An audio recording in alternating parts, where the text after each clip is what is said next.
Today is October 31st, 2019, Thursday. It is now 10:05 a.m.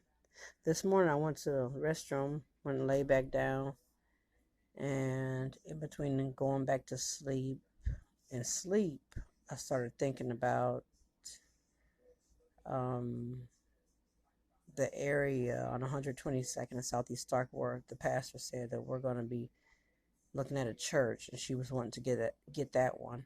And it's actually four short blocks down the street from my friend Gloria. She says on 126th in Southeast Stark.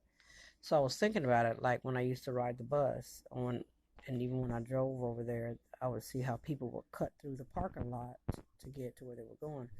So I was sitting there thinking about that in the area, and when I started dozing off, I had a vision because I don't think it was a dream because I was in between sleep and awake.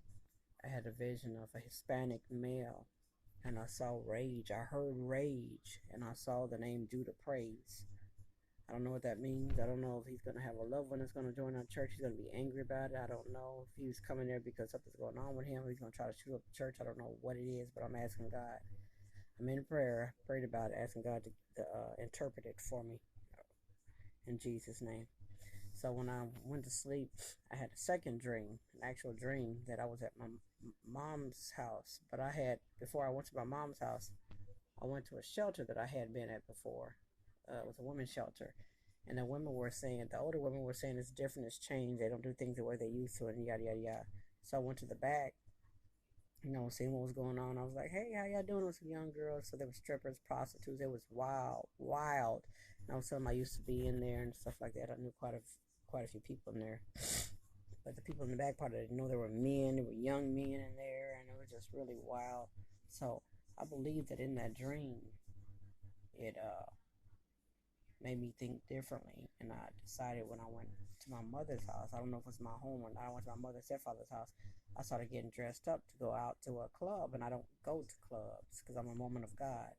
So I was getting ready to go to a club at my mom's house, and my daughter popped up in the living room and said, hey, Mom, where you going? I said, I'm going out. She said, you can go out with me and my friends.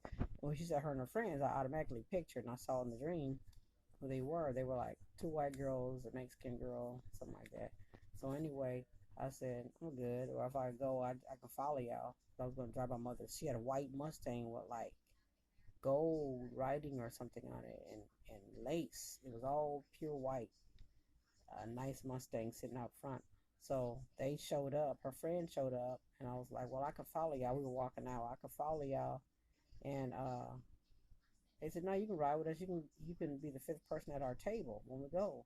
So I was going with them. When we were outside, we had walked across the street to their car, to the white girl's car, and something was going on with some dudes or something. I don't know if they had some stolen bicycle, something they was doing. So it was like none of our business. So we was standing outside the car, and two people got in. Two of the girls got in, and this white woman with shoulder length or just past her shoulder, blonde hair, kind of wavy hair, showed up. She had kind of a blanket laced over her arm, like one of those military rough blankets. And the little boy, about 11, 12, 13 years old, he was blonde, little skinny kid.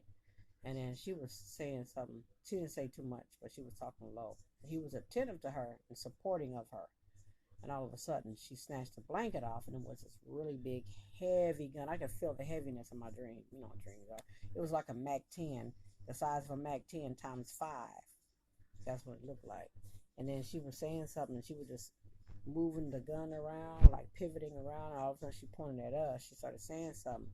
But Crystal and all her friends, because she was just about to shoot the gun, they shot her up till she went down. And then, but when my daughter was shooting, I could actually see down her barrel like a cartoon, like that Area 51 game that you can look down the gun and see who you're shooting. I was actually standing next to her, but I could see it how they were shooting. They just immediately at the same time they took out the guns and started shooting her up, and then we was like, whoa! And Crystal and her friends walked across the street to pick her up, and then I just woke up. All right.